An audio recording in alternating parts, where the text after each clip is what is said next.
नमस्कार। Soulful Monday में आप सबका स्वागत करने के लिए आपकी अपनी प्रेजेंटर सरिता आपके सामने है। उम्मीद करती हूँ पूरा हफ्ता आपका बहुत अच्छा बीता है और सभी सोचे हुए काम भी पूरे हुए हैं। ठीक तो है ना आप? सबसे पहले तो मैं यही पूछती हूँ कि आप हमेशा खुश रहें और दूसरों को भी खुश रखें, तंदुरुस्त रहें, सेहतमंद रहें। यही दुआ, यही प्रार्थना हमेशा आपके लिए करती आई हूँ और करती रहूंगी। इस सोलफुल मंडे में हम किसी ना किसी बहुत अच्छी बात पर, कोई ऐसा दोहा हो, कोई ऐसा टॉपिक हो जिससे हम कुछ सीख सकें, तो ऐसे टॉपिक को हम चुनते हैं। और बहुत हफ्तों से हमें वक्त दे रहे हैं, समय दे रहे हैं तानाजी आचार्य जी, जो कि बहुत ही लिटरल पर्सन है और हिंदू फिलॉसफी में मास्टर है, डॉक्टरेट है। सो डॉक्टर तानाजी आचार्य जी हमारे साथ रहते हैं और हमें बड़े प्यार से और बड़े आसान ढंग से हमें किसी भी चीज की जो व्याख्या है बहुत अच्छी तरह से करते हैं। और हमें बहुत कुछ सीखने का उनसे अवसर मिल रहा है and we are very fortunate. बहुत बिजी हैं और वैसे भी अब कोविड के दौरान शादियां वगैरह नहीं हो रही थी, रिस्ट्रिक्शंस थी, बट अब शादियां करवाने में भी तानाजी बहुत व्यस्त हो गए हैं। और इसके अलावा और भी बहुत सारी सेरेमनीज, जैसे किसका बर्थडे है, एंगेजमेंट है, तो कहीं ना कहीं जाते रहते हैं। पर आई एम रियली थैंकफुल कि हमें इतना वक्त देते हैं। चलिए आज फिर एक दोहा है कबीर दास जी का, जो बहुत मायने रखता है, बहुत प्रचलित भी है।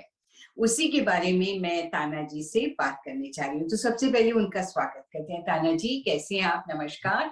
मैं ठीक हूँ, नमस्ते जी। नमस्ते। सो आजकल बहुत व्यस्त हो रहे हैं आप, पर जहां भी आप जाएं, जहां भी शादी कराने भी जाएं, तो प्लीज सोशल डिस्टेंस थोड़ा बनाए रखें और मास्क पहन के जरूर जाइएगा, क्योंकि हम चाहते हैं आप हमेशा स्वस्थ रहें। ठीक, कोशिश करते हैं, पर मुझे ऐसा लगता है कि मैं तो सोचता हूँ वी आर वेरी लकी कि भगवान की दया है। दया ही प्रयत्न चाहिए। प्रयत्न करते हैं, पर फिर भी उतना नहीं हो पाता। जी जी। चलिए, जैसे कि मैंने कहा इंट्रोडक्शन में कि कबीर दास जी का ही दोहा आज भी मैंने चुना है। मुझे बहुत अच्छा लगता है ये दोहा। तो मैं पहले आप बताती हूँ कि कौन सा दोहा मैंने चुना है, तो फिर इसकी व्याख्या और इसको और डीप में समझने की कोशिश करेंगे आपसे हम। बड़ा हुआ तो क्या हुआ, बड़ा हुआ तो क्या हुआ, जैसे पेड़ खजूर, पंथी को छाया नहीं, फल लागे अति दूर। ये वैसे तो बड़ी सिंपल बात है कि इतना बड़ा होने का क्या फायदा है कि जिससे दूसरों को कोई लाभ ना हो सके। जैसे कि पेड़ है खजूर का, वो इतना ऊंचा होता है कि पंथी यानी आने जाने वालों को छाया तक नहीं, उसके पेड़ के नीचे हम छाया भी नसीब नहीं होती है किसी को। और फल भी जो लगता है वो बहुत दूर लगता है कि कोई उतारे तो पेड़ पर चढ़ना मुश्किल हो जाए। सो आसानी में, आसान शब्दों में यही मतलब है कि इतने बड़े भी मत बनो कि जैसे पेड़ खजूर। तो आप कैसे इसे समझाएंगे हम सबको? मैं इसको बहुत कॉम्प्लिकेटेड नहीं करना चाहता, क्योंकि कबीर जी ने प्रयत्न किया है उसको थोड़ा सिंपल रखने का, तो इसको सिंपल तरीके से देखते हैं। तो बड़ा हुआ तो क्या हुआ, जैसे पेड़ खजूर, पंथी को छाया नहीं, फल लागे अति दूर। देखिए, इसका जो पहला जो भाग है, बड़ा हुआ तो क्या हुआ, मैं पहले यही कहना चाहता हूँ कि बड़ा तो होना ही है, बड़ा होना ही चाहिए। ऐसा न हो कि कोई इससे उल्टा अर्थ ले ले कि बड़ा होने का क्या फायदा, तो बड़ा हुए ही नहीं है। जीवन में हमें बड़ा तो होना ही है, बड़ा होना चाहिए, अर्थात सब दृष्टि से समर्थ होना चाहिए। कोई भी काम करने में हर प्रकार की शक्ति, कला, कुशलता हमारे में अवश्य होना चाहिए। तो बड़ा तो होना ही है हमें। पर कबीर जी का कहना है कि बड़ा तो हुआ पर किसी काम का नहीं, जैसे पेड़ खजूर। ये बहुत बड़ी बात है। उन्होंने जो एग्जाम्पल दिया है बड़ा सुंदर दिया है कि पेड़ खजूर, खजूर तो बहुत अच्छे होते हैं, और वो इतने ऊंचे होते हैं कि कोई चलते चलते आदमी दो खजूर खा के अपना पानी पी के आगे जाना चाहे तो वो किसी पंथी के काम वो आते नहीं है। इसलिए केवल बड़ा होना और किसी काम का न होना, ये बहुत बेकार की चीज है। जैसे जी। उन्होंने पेड़ के खजूर का एग्जाम्पल दे दिया है, हम्म। और महापुरुषों ने उसको बहुत अलग अनेक तरीके से उसको कहा हुआ है। बट पेड़ खजूर की उपमा जो है कबीर के नाम से ही प्रसिद्ध है वो। जी। महर्षि दयानंद सरस्वती ने अपने आर्य समाज के नियमों में मनुष्यों के लिए ये उपदेश, ये नियम दिया हुआ है कि प्रत्येक व्यक्ति का इस संसार में क्या काम है? संसार का उपकार करना आर्य समाज का अर्थात श्रेष्ठ मनुष्य का, बड़े मनुष्य का मुख्य कर्तव्य है। जो अपने को बड़ा समझते हैं, कम से कम जो अपने को आर्य और श्रेष्ठ समझते हैं, ऐसे प्रत्येक श्रेष्ठ व्यक्ति का ये मुख्य कर्तव्य है जीवन का कि हम संसार का उपकार करें। हम्म। मैं ये समझता हूँ उनका भाव कि प्रत्येक मनुष्य का जीवन संसार के उपकार के लिए, किसी के भलाई के लिए है। हमें भला करना चाहिए, तभी हमारे बड़े होने का फायदा है। हम जी। जैसे जैसे हम ज्ञानी हैं और किसी को ज्ञान नहीं दे दे तो ज्ञानी होना बेकार हो गया। जैसे बिल्कुल। कोई बहुत धनी है और गांव में लोग भूखे मर रहे हैं और आप उनको समय पे थोड़ा दान नहीं देते, उनको भोजन नहीं देते, तो आपका दान होने का फायदा नहीं, होने का फायदा होना चाहिए। होने का कोई जी। मतलब होना चाहिए, कोई पर्पस होना चाहिए। संसार में ईश्वर ने जितनी भी चीजें बनाई है, प्रत्येक चीज का बनाने का कोई पर्पस है। कहते हैं ना, पर्पस ऑफ क्रिएशन। वो पर्पस ऑफ क्रिएशन पूरा हो जाए तो वो साइकिल पूरा हो गया। यदि पर्पस ऑफ क्रिएशन पूरा नहीं होता है तो वो उसका होना बेकार है। उसका फायदा नहीं। हाँ, बेकार है। अब देखिए ना, घर में कोई काम कर रहे किचन में, अभी हमको एप्पल काटना है, घर में चाकू जी। बहुत पड़े, एक मिल नहीं हम्म। रहा है, और जो मिलता है उससे कटता नहीं है, तो फायदा क्या रखने का? जी। तो प्रत्येक वस्तु चाहे घर में है चाहे बाहर है, ईश्वर ने बनाई है। प्रत्येक वस्तु का बनाने का अपना एक पर्पज है। वो पर्पज उससे जी। पूर्ण होना चाहिए, नहीं तो वो वस्तु जो है होना बेकार होता है। इसको इंग्लिश के शब्दों में जैसे मैं कहूं कि एवरीथिंग इज यूजफुल। जैसे कहते हम्म। हैं every plant is a medicine. दुनिया में प्रत्येक व्यक्ति में कुछ ना कुछ गुण होता ही है। एकदम निरर्थक, यूजलेस कोई भी व्यक्ति दुनिया में होता नहीं है। जी। तो हमें चाहिए कि हम प्रत्येक वस्तु से काम ले सके। हम्म। तो दुनिया में निर्गुण कोई नहीं, परंतु गुण, उन प्रत्येक व्यक्ति के गुणों के अनुसार काम लेने वाला योजक सत्र दुर्लभ। योजक जो है दुर्लभ होता है, ऐसा कहा हुआ है। तो प्रत्येक व्यक्ति का, प्रत्येक वस्तु का उपयोग हमारे पहले समझ में आ जाए और हम उस वस्तु का उपयोग ले लें। मैं संपूर्ण जी। संसार को दो भागों में डिवाइड करता हूँ समटाइम्स। एक यूजफुल हम्म। लोग और एक और दूसरे यूजलेस लोग। यूजलेस हाँ, लोग। तो कुछ लोग ऐसे होते हैं कि हर बात में कोशिश करते हैं किसी का कुछ यूजफुल बन जाऊं, यूजफुल बन जाऊं। जैसे सेवा करने वाले लोग, संत महापुरुष होते हैं, उनको थोड़ा भी टाइम मिला तो किसी ना किसी का भला करने की कोशिश करते हैं। They try to be useful. Hmm. कुछ लोग होते हैं कि वो कुछ नहीं करते हो, बिल्कुल। जाएंगे बैठेंगे खाएंगे पिएंगे, लोग सेवा करेंगे उसके, एकदम यूजलेस, किसी भी काम के नहीं। तो हम्म। कई बार लोग घर में कहते हैं ना, ये तो बिल्कुल यूजलेस है। यानी है, जी। बट एकदम यूजलेस है ये, किसी किसी काम का नहीं है ये। तो आई होप कि we should be in a useful group, not in a useless group. Useless. और या। कुछ लोग ऐसे होते हैं कि यूजफुल तो नहीं है, हम्म। परंतु हार्मलेस होते हैं। जी। किसी का बुरा नहीं कहते। हाँ, यूजफुल भी नहीं है, बट हार्मलेस है। फायदे का भी नहीं है, हम्म। बट एटलीस्ट किसी को कुछ करता नहीं है, तो वो भी थोड़ा बहुत थोड़ा टॉलरेबल है। और कहते हैं ना कि useless but harmless, better tolerable. Hmm. और कुछ लोग हम्म। ऐसे होते हैं, यूजफुल नहीं, यूजलेस ही नहीं है, वो हार्मफुल हाँ। होते हैं। उनका होना संसार के लिए हानिकारक है। फायदे का तो छोड़ो, हम्म। नुकसानदायक होता है। हम्म। करना धरना तो कुछ नहीं, दूसरों का और नुकसान करना है। तो ऐसे यूजलेस लोगों बिल्कुल। का, तो ऐसे हार्मफुल लोगों से तो हमको दूर रहना चाहिए। तो मतलब ये हुआ उसका कि कुछ ना कुछ प्रयत्न करके हमको सदैव ये प्रयास करना चाहिए कि मैं कुछ संसार के काम आ सकता हूँ कि नहीं आ सकता हूँ। तो हम्म। आजकल इसको इस रूप में कहना चाहता हूँ कि if you are really nice human being, और if you want to be a really nice human being, तो हमको क्या करना चाहिए? we should try to be at most useful to each other. As a family, as a friend. Friend के बारे किसी में भी तो कहा सर्कल। हुआ है कि friend in need is a friend Indeed, जो संकट काल में किसी के काम आए अपने मित्र के। तो जी। हमें प्रयास करना चाहिए कि how how can I be helpful to each other at most, teacher है।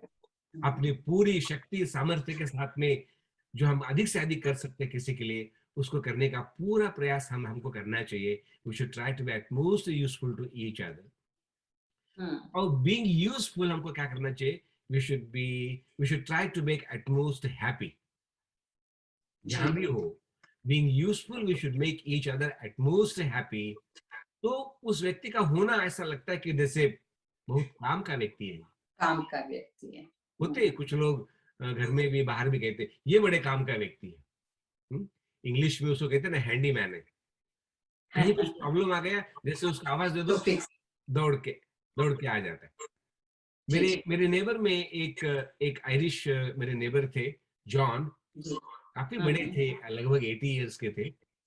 कभी भी कहीं कुछ काम पड़ गया और जॉन कह दिया, तो अपने हाथ का काम छोड़ के, घर का काम छोड़ करके सीधा भागे आता था। और आकर के क्या काम है, और काम को देखने के बाद सीधा अपने गैरेज में जाकर के सामान लाता था, सब कुछ काम करके फिर जाया करता था।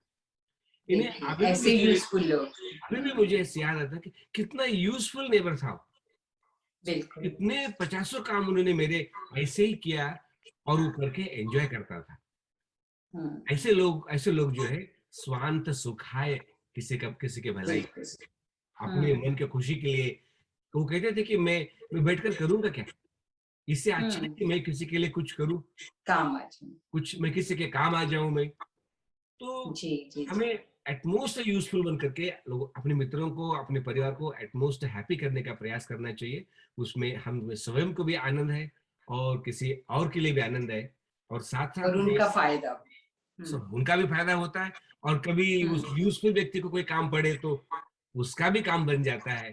तो ये बहुत अच्छी चीज है कि हम अपने जीवन में अपने समय को, अपने रिसोर्सेस को हम किसी के लिए ये यूज करने का प्रयत्न करें, जिसको परोपकार एक के रूप सोर्स में, बन जाते हैं, सेवा के रूप में। और जैसे आपने कहा कि नेबर आपका इतना अच्छा था कि जब भी जरूरत पड़ती थी तो आता था, तो ये हम अपनी लाइफ में अगर ये सोच लें कि हाँ मुझे किसी के काम आना है, मुझे किसी का काम, कोई स्टक हो गया है, ऐसी किसी की कार भी खराब हो जाए, तो लेडी है या मेल है, कोई भी किसी को जरूरत है, पुश करवाना है या कार को पुश करके स्टार्ट करवाना है, तो हम, कई लोग बड़े रिलक्टेंट होते हैं, वो कहते हैं हमें क्या लेना है, हम नहीं जाते हैं। तो आपको मदद करनी चाहिए, यूजफुल बनना चाहिए, किसी के भी हम काम आ सके, किसी भी तरह से काम आ जाए। जैसे आपने अपने नेबर की बात बताई ताना जी, तो मैं भी बताना चाहूंगी कि यंग कपल रहते हैं, हमारे नेबर हैं, and he is so nice. दोनों ही मियां बीवी बहुत अच्छे हैं। दे आर सो नाइस कि वो जब स्नो पड़ती है, हर साल जब स्नो जम रही है, तो वो आके क्रीक डाल जाते हैं हमारे पैसेज में भी, कि वे ये है कि बिना कहे, बिना किसी को कुछ कहे कि भाई आप हमारे लिए कुछ कर दें, वो आके आपकी मदद कर देते हैं। देन दे टेक्स्ट यू, आजकल व्हाट्सएप का जमाना है, व्हाट्सएप करेंगे कि aunty we have just put salt in your pathway, so please फिर भी आप ध्यान से बाहर आना। तो दिस इज वेरी बहुत मजा आता है, बहुत अच्छा लगता है, उनके लिए हमारे दिल से दुआएं निकलती हैं। तो अगर आप किसी के काम आते हैं तो उनकी दुआएं आपको जरूर लगती हैं। और जैसे कबीर दास जी ने कहा, बड़ा हुआ तो क्या हुआ, वो they are very well off, बहुत अच्छे बच्चे हैं, बहुत वेल टू डू हैं, और आते हैं और हमारी मदद कर जाते हैं। सो आप भी हमेशा किसी ना किसी की मदद करते रहें, ऐसे ना बने कि खजूर के पेड़ की तरह बन जाएं कि हम तो ऊपर लटके हुए हैं और आप अगर हमारे साथ चलेंगे भी तो आपको कोई फायदा नहीं होने वाला है। सो बहुत प्यारी, बहुत अच्छी तरह से आपने समझाया। बचपन में मेरे बुआ जी उन्हें मुझे हमेशा, क्योंकि मैं बहुत छोटा था, 4-5 वर्ष का, 6 वर्ष का, तो हमेशा मुझे कहा करते थे कि किसी के हाथ का काम लोगे तो कोई अपने मुंह का घास निकाल के आपको दे देगा। और मेरे से छोटे छोटे काम कराती थी और मुझे बहुत रिवॉर्ड देती थी और मुझे मोटिवेट करती थी। तो मुझे लगता था कि काम करने से मनुष्य को मोटिवेशन मिलता है, बड़ाई मिलती है, सम्मान मिलता है, ऊपर से खाने-पीने को मिल रहा है। तो मैं उस बात को तभी से अपने मन में बैठ गई मेरे, कि किसी के हाथ का काम लोगे तो कोई अपने मुँह का घास निकल कर के आपको देगा। और बिल्कुल, सारे बिल्कुल। जीवन में मैंने इस सूत्र को इतने अच्छी तरह से पालन करने का प्रयत्न किया। जहाँ भी कहीं जाऊँ कोशिश मेरी यही होती है, जैसे कबीर जी ने कहा कि मैं गया हूँ तो मेरे जाने का वहाँ कुछ फ़ायदा होना चाहिए। एट हुँ, मोस्ट फ़ायदा मैं क्या दे सकता हूँ, ये मेरा प्रयास होता है। चाहे मैं कुछ भी जी। करूँ, मेरे चाहे हवन, प्रवचन कुछ भी है या मैं वैसे भी बैठा हूँ, तो मैं कबीर के दोहे को बहुत अच्छी तरह से यूज़ करने का प्रयत्न करता हूँ। कुछ नहीं तो फ्रेंड के गार्डन ही कर दूँगा। कुछ नहीं तो हुँ, कुछ ना कुछ जो मैं कर सकता हूँ करने का प्रयास करता हूँ। जी, इससे बिल्कुल। मुझे बड़ा आनंद मिलता है और सभी मित्रों को लगता है कि और कोई नहीं तो कम से कम आचार्य जी को फ़ोन करेंगे तो वो तो ज़रूर आएँगे। काम तो हो ही जाएगा। हमारी मदद नहीं, करेंगे। कोविड के दौरान तो आचार्य जी, कोविड के दौरान तो बहुत से लोगों ने बहुत कुछ सीखा है, हुँ, क्योंकि ऐसे प्रोग्राम्स होते रहे हैं और सबको हम एनकरेज करते रहे हुँ, कि अपने नेबर की ही मदद करें। उनको ही फ़ोन करके हम पूछ लेते हैं, आपको कुछ चाहिए तो नहीं? मैं सुपरमार्केट जा रही हूँ, मैं आपके लिए कुछ शॉपिंग करके आ जाऊँ। यू नो, लोग, आई थिंक कि लोगों में अवेयरनेस बहुत आई है कोविड के दौरान। जो इतना कुछ हुआ, इतने लोग, यंग यंग लोग इस तरह से चले गए, तो सबके दिल में आया, ये भावना आई है, ज़रूर आई है, थोड़ी चेंजेस हुई हैं। तो इसलिए हमें हमेशा, वो कहते हैं ना कि लव थाई नेबर, तो अपने नेबर से ही शुरू करें। हुँ। नहीं तो ये संस्कार अपने बच्चों को दें, कि सही बच्चे भी, हुँ, हाँ, दूसरे अपने स्कूलमेट्स हैं, उनके साथ मिल-जुल कर रहे हैं, उनको किसी चीज़ की ज़रूरत है, उनको टीचर की बात समझ नहीं आई तो उनको समझा दें, तो इसमें भी ये देना हो जाता है और ये भी भला होता है किसी का। अभी तो ये संस्कार पेरेंट्स को अपने बच्चों को भी देने चाहिए। हुँ, देखिए ना मैंने कुछ ऐसे अहंकार के लिए नहीं बट एक प्रयोग के लिए मैं आपको बता दूँ। जब से मेरे बच्चे स्कूल जाते हैं, ऑलवेज़ मेरी गाड़ी में 1, 2, 3 कोई ना कोई नेबर के बच्चे मैं कॉन्स्टेंटली लेता रहा जाता रहा हूँ और उनको वापस भी लाता रहा हूँ।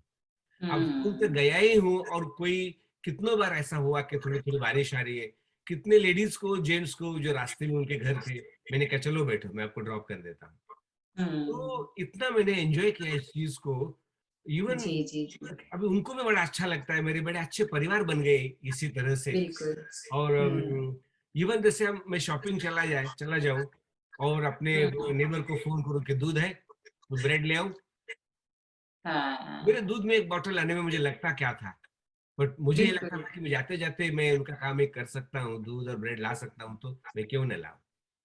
जी। क्यों ना लाऊँ? बड़ी छोटी-सी बात है, लेकिन ये आपकी सोच होती है, ये आपके संस्कार हैं। हुँ, आप सोचते हैं कि मैं तो जा ही रही हूँ, जैसे आप बता रहे हैं वैसे भी मेरे नेबर भी पूछते हैं, we are going for shopping, do you need anything, can we get you something? So they are so nice. So हाँ, नेबर्स से हमेशा बना कर रखनी चाहिए, अपने घर परिवार में भी, अपने बच्चों से भी, सबसे, अपने बहन-भाइयों से, सबके लिए किसी के काम आ सकें हम, तो बहुत अच्छी बात है। ए राणा जी, एक बार मन में बैठ जाए ना कि एक ये करना अच्छा है, ये हो सकता है, तो मैं कहता जी, हूँ जी, चलते-चलते बिना विचारे भी आप बहुत एक-दूसरे का काम कुछ कर करके सकते सुख दे सकते हुँ, हो, कम्फर्ट दे सकते हो।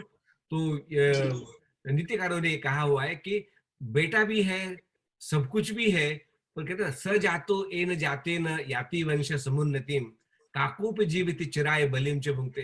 अरे बेटा भी है, सब कुछ है, बड़े कुल का है, बड़े वंश का है, सब कुछ है। परंतु जिसके होने से उसके परिवार का उद्धार नहीं होता, भला नहीं होता, किसी हुँ, किसी का वो किसी काम का नहीं होता, तो वो करना क्या है? ऐसे तो जीने के लिए कौवा भी जो है फेंका हुआ अन्न खा करके लंबे समय तक जीता है। जी, क्या फायदा है कौवे की तरह पड़ा हुआ अन्न खा करके बरसों जीने की?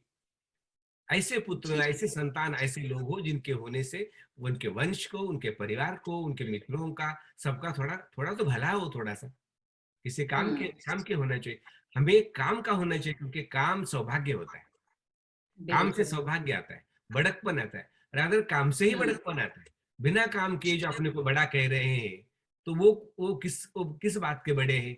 तो लोगों को वो ये किस समझना काम के चाहिए लिए? कि केवल बड़े होने का ईगो मत रखो, रादर किसी का भला करो, तो सर्टेनली लोग आपको बड़ा कहेंगे और जी। बड़े लोग तो अपने को बड़ा कहते ही नहीं है, बड़े हम्म। बड़ाई न करे, ये जो बोला है, तो बड़े तो अपने बिल्कुल, मुंह वो से कभी बड़ाई नहीं कबीरदास करते। जी। बट आप सेवा करेंगे, किसी का भला करेंगे, तो हाँ सर्टेनली लोग आपको जरूर बड़ा कह सकते हैं। तो बड़ा बनने का यही तरीका है कि हम किसी के काम आए, किसी का भला करें, और चलते फिरते बहुत कुछ कर सकते हैं, उसका आनंद लेना चाहिए जी, चलते चलते ताना सहज। जी, बहुत अच्छा लगा, बहुत अच्छी तरह से आपने एक्सप्लेन किया। बड़ा हुआ तो क्या हुआ, जैसे पेड़ खजूर, हम्म, पंथी को छाया नहीं, हम्म, फल लागे अति दूर। तो बड़े होने का कोई फायदा नहीं है अगर आप किसी के काम ना आ सके।